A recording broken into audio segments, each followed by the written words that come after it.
My name is Samantha, and I'm an addict.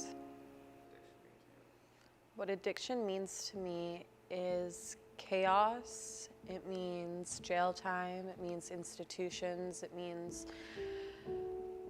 many different places that we'd preferably not be. It means destruction and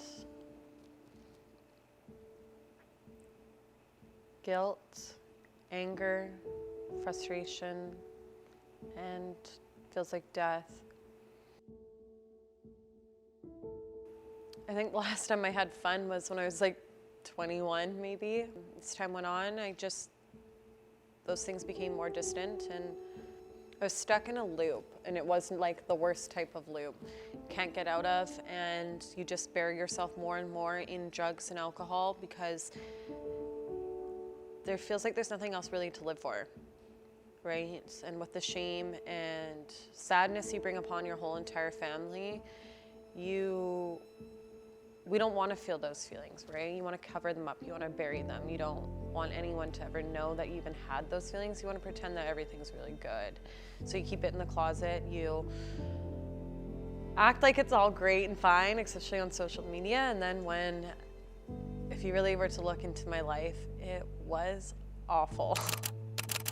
I do feel like it does. We always portray our life to be just magnificent and great on social media, and then, you know, when my friends and family are like, what the fuck is going on, right? That's not who you actually really are. We always want everyone to think that we have like luxury handbags and exotic trips and all these fun places, but in reality, it's like I was actually sitting in a jail cell and in a courtroom or mental hospital or wherever, right? So, you know, I might have been going to Hawaii and Mexico, but like my reasons for going were never actually because I wanted to go on a trip. I went to Mexico because I wanted to escape using prescription pills. Zach played a really important role in my sobriety and still does. When I was 8 months sober, he ended up relapsing. It was about a 2-week long relapse. And one morning I woke up. Something felt really off. I texted him the night before. My last words to him were, "I love you." But I woke up in that morning and I thought he was on Suboxone, but you never know with an addict, right? And I went to his house early in the morning on a Sunday, on November 17th. I went there and he wasn't answering. He wasn't answering his phone, nothing like that. And I was climbing up on chairs. I was looking through windows, and I was able to open up one of the windows, and I saw him face down in his bedroom, laying in his sheets. And I screamed his name over and over and over again, and he wouldn't wake up. So I went to the landlord, Lily, and she lived upstairs, and I told her that she needed to open the door, that it was an emergency. I know what that feeling is, and it's really hard to explain, and I think anybody that's been around this, but it's the feeling of death, and it's really dark, it's really heavy, it's really cold, and it's kind of just like what he felt like and looked like, and that's something that just stays with you. It's something that I will remember for the rest of my life. Like, I'll remember that scene, I can remember the smell, I can remember the way that his body felt when I went to flip him over. I remember the look on him, the purple, the swelling. I can remember the smell of blood, the raindrops on the window, my screams, the 911 operator telling me that it's gonna be okay. And I'm looking at him and I knew nothing was gonna ever be the same. He was cold, hard, stiff. When I dragged his body off of the bed and onto the floor to give him CPR, he still had his arms crossed. And I knew right then and there that he was gone. What I took away from at the end of that day was that I never want anyone to ever view me like that.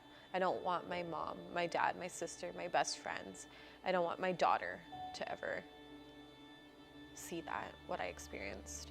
And that is probably that is the reason why that I do stay sober at the end of the day, is because as horrible as I may feel my day-to-day life, I know that how traumatic that is, I can't put that on anyone else. I can't let anyone ever feel that feeling because of my choices, my selfish choices.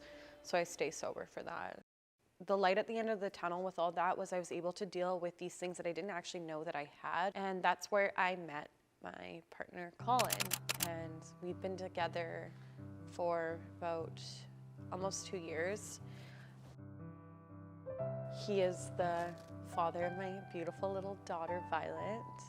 He does truly love me for everything that I am.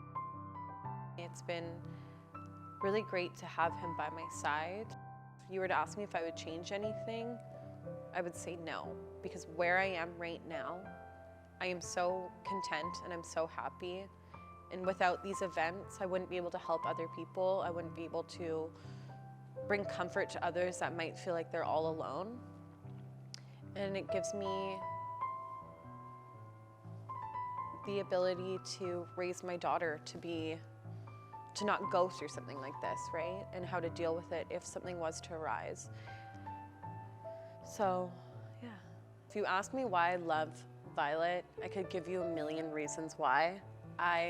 Everything that she does, from her little laugh, to her little fingers, to just her little hugs, and how when I'm like breastfeeding her and stuff and she's looking up into my eyes, it's like truly just the most amazing thing. And things that I want for her when she is older is I want her to realize that she's strong and she's beautiful, she's perfect. I want her to be whoever she wants to be in life.